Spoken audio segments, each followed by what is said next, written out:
देखिए, अब आप कुछ बीट्स बनाने लगे हैं, कुछ बीट्स हमने बनाई है, कुछ मैंने आपको आइडियाज दिए हैं, और एक गाना हमने साथ में बनाया भी था। तो अगर नॉर्मल वेस्टर्न रिदम की बात रहेगी तो हम kick, clap, hat, snare add करके, शेकर, टैम्बरिंग यही ऐड करके अच्छे अच्छे गाने बना सकते हैं। बट अगर इंडियन म्यूजिक की बात होती है तो वहाँ पे थोड़े से इश्यूज आते हैं, क्योंकि जब इंडियन गाने बनाएंगे, इंडियन रिदम के साथ बनाएंगे, चाहे वो इंडियन फोक हो या भजन्स वगैरह हो, बॉलीवुड फील हो, क्लासिकल फील हो, कैसा भी जब साउंड्स रहेंगे, तो वो ना सिर्फ एक परक्यूशन अच्छा नहीं लगता है। तो वहाँ पे कुछ टेक्निक्स होती है जिन्हें हम यूज़ करते हैं। और उसका, जैसे कि क्लैप एडिशनल में तो हम एक ही पैटर्न लगाते हैं, बीच में एक ब्रेक पैटर्न बना दिया, फिर कंटिन्यू कर दिया। पर जब हम रिदम्स यूज़ करेंगे तो वहाँ पे भी हमें ये पैटर्न फॉलो करना पड़ता है, और अगर इसका पैटर्न नहीं रहेगा तो इसको खुद बनाना पड़ता है। तो इसका एक कॉन्सेप्ट होगी, जैसे रिदम होगी तो रिदम का भी इंट्रो होता है, ठीक है, फिर इसको हम ब्रेक बोलते हैं, फिर ब्रेक पैटर्न होता है, फिर आपका हुक पैटर्न होता है, ठीक है, इंट्रो ब्रेक हुक। तो कोई भी अगर इंडियन गाना आप बनाएंगे किसी भी टाइप का, तो उसमें आपका इंट्रो, ब्रेक और हुक होना चाहिए। ब्रेक को जैसे तोड़ा बोलते हैं, जैसे केरवा, दादरा, ये जो रिदम्स होते हैं, इनमें तोड़े वाला पैटर्न आता है जिसको हम ब्रेक पैटर्न बोलते हैं। फिर अपना हुक पैटर्न आता है, फिर आपका एक इंट्रो पैटर्न आता है।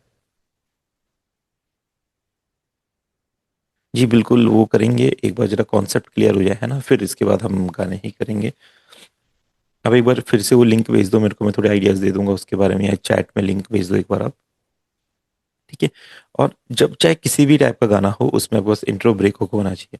फिर साथ में आपको क्या करना होता है, लेयरिंग करनी होती है, एंड आपको हारमोनी क्रिएट करनी होती है, ठीक है।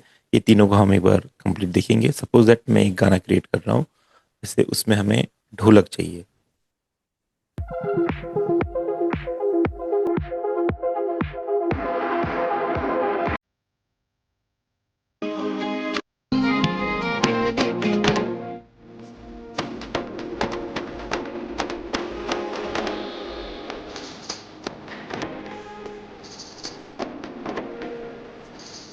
मैं आपके पास बस फोक परक्यूशंस होने चाहिए। अगर फोक परक्यूशंस रहेंगे तो बिल्कुल कोई दिक्कत नहीं आएगी बनाने में।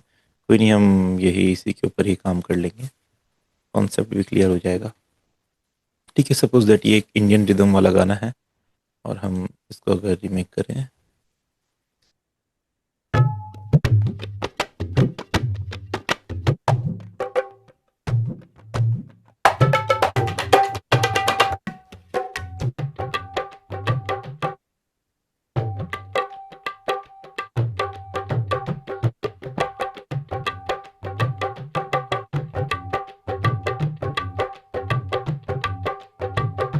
ठीक है।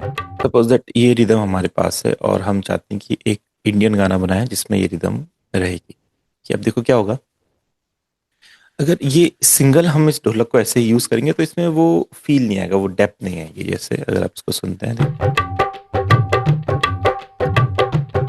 तो सबसे पहले तो एक इंट्रो का पैटर्न और एक ब्रेक पैटर्न और एक हुक पैटर्न होना चाहिए। तो आपको क्या करना पड़ेगा, जब भी आप इसको एक दूसरे से कनेक्ट करेंगे, तो जैसे एंड में आपको क्या करना है, एक ब्रेक पैटर्न क्रिएट करना है। अगर आपके रिदम में ब्रेक पैटर्न है तो ठीक है, अगर नहीं है तो फिर खुद क्रिएट करना पड़ेगा, जैसे आप कट करके बना सकते हैं,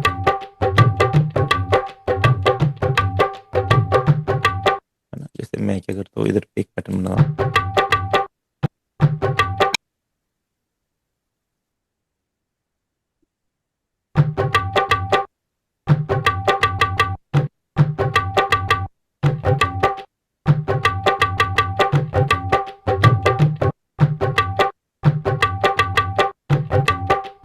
तो इस तरीके से हम एक ब्रेक पैटर्न यहाँ पे क्रिएट कर सकते हैं, ठीक है। और अब इसके बाद ये जो रिदम होती है ना, इसके साथ हमें किक क्लैप एडिशनल भी यूज करना पड़ता है, चाहे इंडियन कैसा भी आप गाना बना रहे हो, उसके साथ आपको किक क्लैप एडिशनल यूज करना ही है। तो आप इसका एक पैटर्न बना दो, फिर इसमें वो कंप्लीट डेप्थ आती है, ठीक है? जैसे इस तरीके से।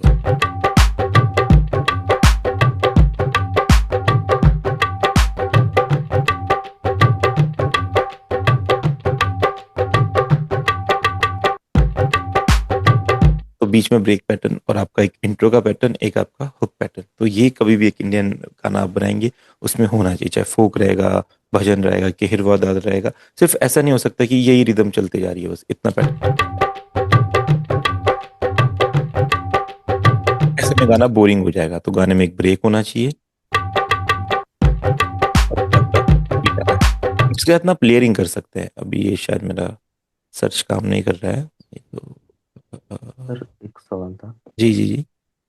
सर जो ये ब्रेक पैटर्न होता है, हम्म। अ, वो मतलब ऐसा तो नहीं है कि सर पर्टिकुलर जैसे अभी आपने जो 3 नंबर पे आपने दिया है वो मतलब बार पे तीसरे बार हम्म पे, हम्म। तो ये इसी जगह आता है या वो मतलब सॉन्ग के अकॉर्डिंग जहाँ देना है देखो वहीं सॉन्ग के देना अकॉर्डिंग होता है, पड़ता जहाँ पे ब्रेक आएगा, जो लाइक जहाँ पे ब्रिज लाइन आएगी या फिर जहाँ पे कनेक्ट होगा, वर्स के साथ म्यूजिक कनेक्ट हो रहा है, तो वहाँ पे हो सकता है। नॉर्मली तो ऐसा 4/4 के बार में होता है, जैसे अगर आप 2 बार्स का स्टार्टिंग का एक दो म्यूजिक है, उसके बाद फिर से म्यूजिक है, तो यहीं पे आता है, एंड में ही आता है ये मैक्सिमम टाइम, इस तरीके से। बाकी जैसे अभी गाने की जो ब्रिज लाइन होगी वहाँ पे भी आ सकता है, वहाँ पे भी क्रिएट कर सकते हैं। तो मैक्सिमम टाइम ये एंड में ही आता है, और या फिर जहाँ पे गाने की ब्रिज लाइन होती है। है। ठीक है, मतलब पर्टिकुलर बार तो ऐसा फिक्स नहीं है ना, किसी बार पे आता है। नहीं नहीं, ऐसा नहीं, ऐसा नहीं। पर ये कि देखो, ऐसा भी नहीं कि आपने इसको थर्ड से स्टार्ट कर दिया, फोर्थ से स्टार्ट कर दिया, मतलब फील कंप्लीट होना चाहिए, बस इतना आपको ध्यान रखना है। ठीक है। अब जैसे इसमें हम इसको और लेयरिंग करके इसको और अच्छा बनाने वाले हैं, तो हम क्या करेंगे, यहाँ पे इसके साथ तबला ऐड कर देते हैं। थोड़ा सा डिफरेंट फील का रहेगा, देखते हैं। ठीक है। अब इसी के तरह कुछ एक तबला मिले, लाइक इसी टाइप का।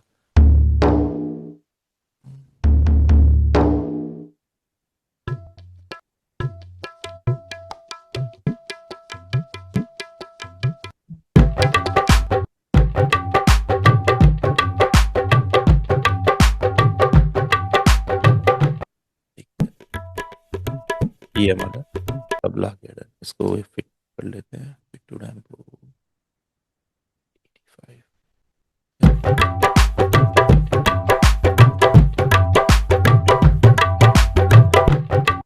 ठीक है, अब जैसे इसका पैटर्न हमें पता है, हमें ये वाला हिस्सा नहीं चाहिए, इसका ये वाला पार्ट। अब ऐसे इसके साथ हम ढोल ऐड कर सकते हैं, बस हमें लेयर करके रिदम को हैवी बनाना है। अब आपको आइडिया होना चाहिए किस किस टाइप के परक्यूशंस होते हैं, किस किस टाइप के परक्यूशन में कैसा पैटर्न हो सकता है, वो हमने ऐड करना है। मैं देखता हूँ ढोल में हमें कैसा पैटर्न मिलता है। ढोलक को भी लेयर कर सकते हैं, इसको हम टू टेम्पो 85।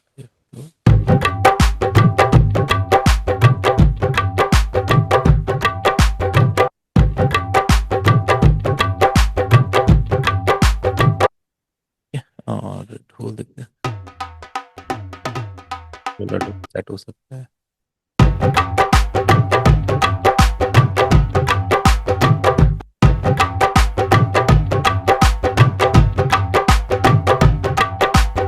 इस तरीके से हमें इसको लेयर करना पड़ता है। अब इसमें जैसे आप डफ भी ऐड कर सकते हैं, डफ देखता हूँ, डफ भी एक अच्छा परक्यूशन है।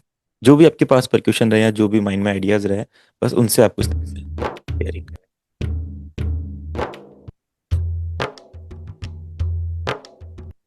भी अच्छा लगेगा, फिट टू टेम्पो 90।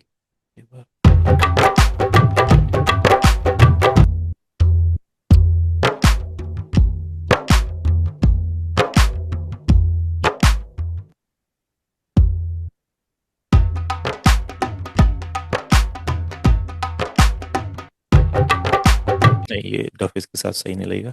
तो बस इतने ही कॉन्सेप्ट को समझने के लिए हम यही ट्राई करते हैं। जैसे आपका इंट्रो का पैटर्न हुआ, इसके साथ जैसे हमने यहाँ पे ये लगा दिया तबला।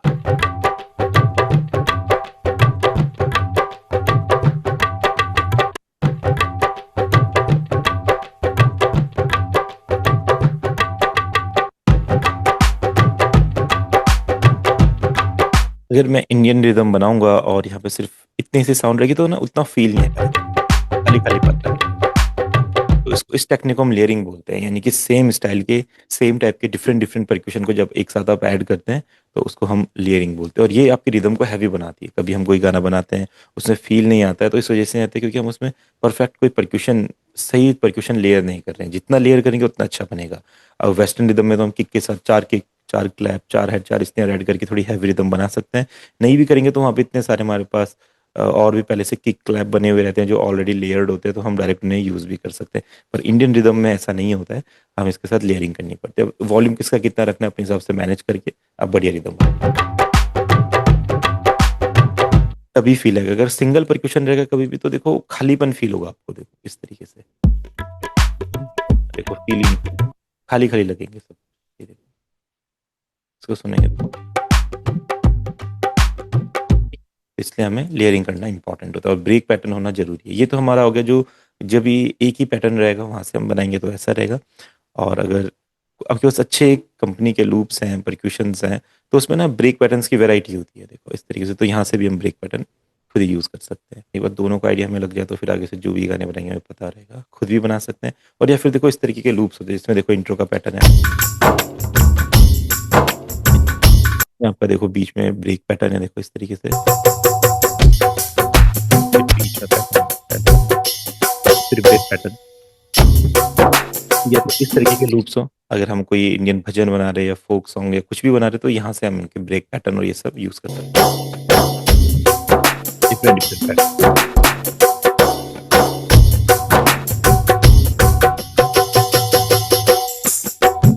है ना। तो जस्ट हमें कट करना होता है सेक्शन जो हमें यूज करना है, और उसके बाद हमने ब्रेक पैटर्न, हमने सिंपल यही पैटर्न बनाना है। इंट्रो, इंट्रो में जैसे इंट्रो म्यूजिक का इंट्रो हो गया, उसके बाद उसका हुक पार्ट हो गया, बीच में एक ब्रेक आ गया, फिर वर्स पार्ट आया, फिर बीच में ब्रेक आया, ब्रेक पैटर्न लगा दिया, फिर हुक पार्ट आ गया, फिर म्यूजिक का बीच में पार्ट आया, उसमें ब्रेक पार्ट आया, फिर हुक आ गया। तो सब इसे आपस में कनेक्शन करने, जहां पे भी दो बार फिल होंगे उसके बीच में एक ब्रेक पैटर्न आता ही आता है इंडियन म्यूजिक में।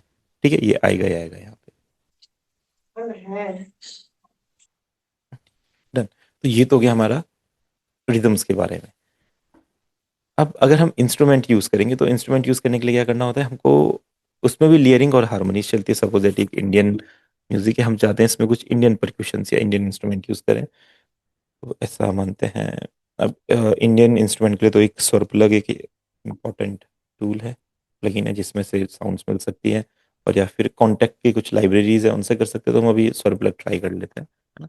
जैसे यहाँ से मैं यूज करता हूँ संतूर, ठीक है, संतूर यूज करते हैं। और अपना स्केल रखते हैं, कुछ भी रखते हैं बस समझने के लिए, माइनर, जी माइनर, ठीक है। और हम यहाँ पे इसका एक कॉम्बिनेशन बना लेते हैं, पैटर्न बना लेते हैं। अब देखो मेलोडी कुछ भी हो सकती है, इसका कोई रूल नहीं है, आप कुछ भी बनाइए, सही साउंड होनी चाहिए।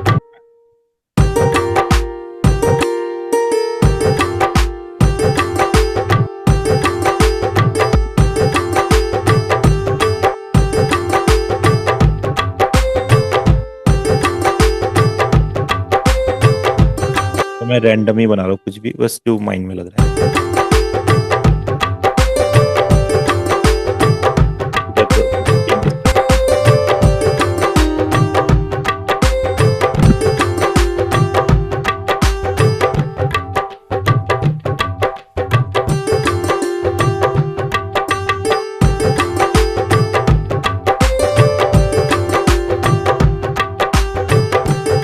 ठीक है, अगर आपको इंस्ट्रूमेंट्स के टेक्सचर्स के बारे में पता है, किस तरीके से वो साउंड करते हैं, तो आप देखो इस तरीके से ऑर्नामेंट्स भी क्रिएट कर सकते हैं। जैसे संतूर होता है वो कुछ इस तरीके से प्ले होता है, तो हम क्या कर सकते हैं आपको ऐसे वैसे लाइक यहाँ पे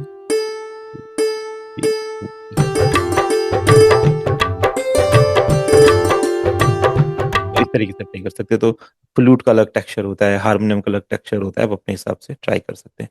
तो ये तो हो गया अपना एक सिंगल। अगर हमें इस इंस्ट्रूमेंट को लेयर करना है, जैसे हमने रिदम को लेयर करा था, हमने देखा था अच्छा लग रहा था सुनने में, अगर हम इसको भी लेयर करना चाहते हैं तो क्या करेंगे, इसको क्लोन कर लो, और पहले तो इसको संतूर के साथ ही लेयर कर सकते हैं। लाइक आपने इसको कॉपी किया, क्लोन किया, और यहाँ पे ना इसके नीचे वाले ऑक्टेव में शिफ्ट कर दिया, जैसे G5 तो हमने इसको G4 शिफ्ट कर दिया, तो थोड़ी हैवीनेस आ जाएगी। जो लो वाला रहेगा उसको थोड़ा साउंड कम कर लेंगे, देखो।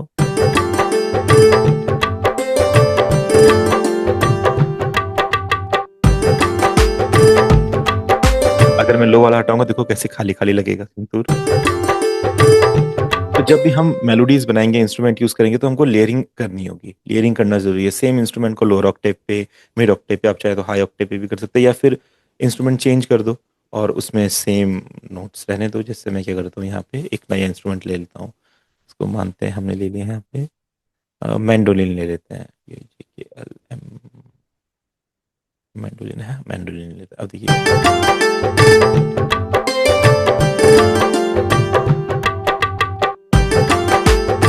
इसके साथ हम एक और साउंड ले लेते हैं कोई, जैसे कि हम लेते हैं इसमें सितार ले लेते हैं ऐसा। ठीक है, ये सितार आ गया। तो जितने साउंड्स को आप क्लियर कर सकते हैं उतना बढ़िया आपका मेलोडी लगेगी।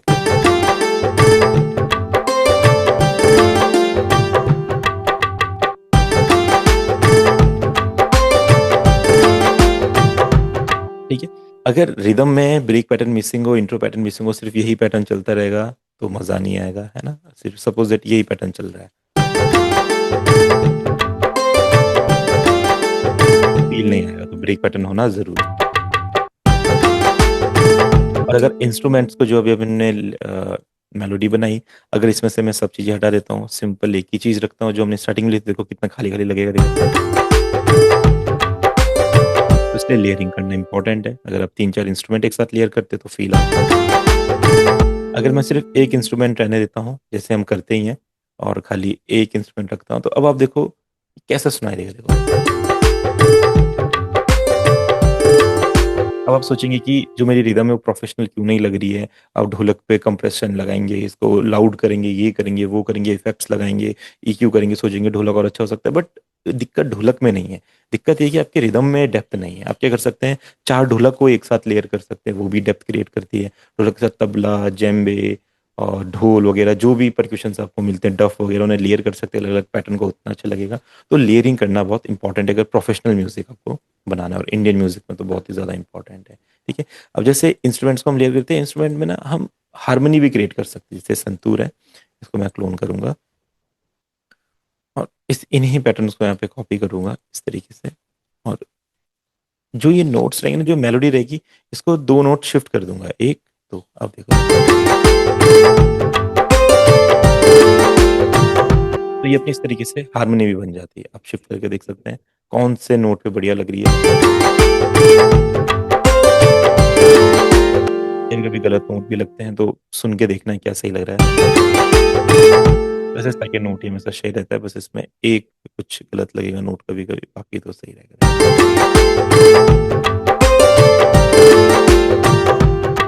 हल्का सा साउंड इसकी कम कर लेंगे तो इसमें ये टेक्सचर भी आ जाएगा, देखो।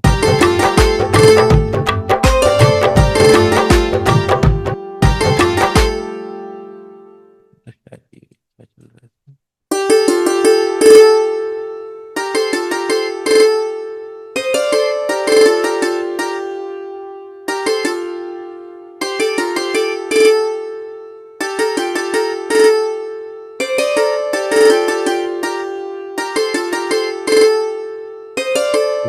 कर दे।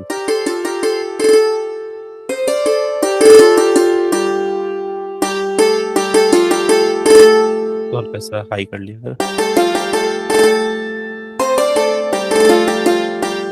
तभी टेक्सचर्स आएंगे।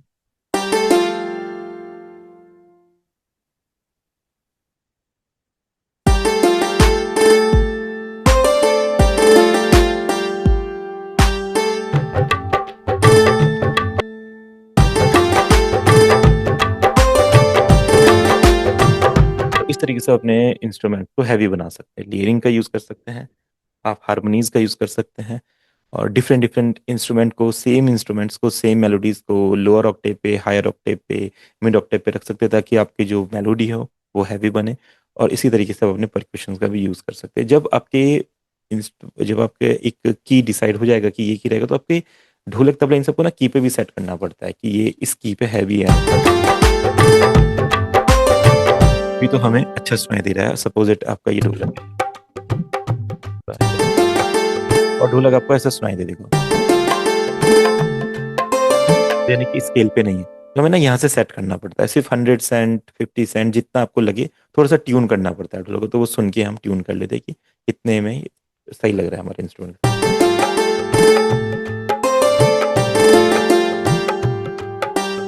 अगर हमें लग रहा है कि ट्यून हो गया इसके साथ तो बढ़िया, नहीं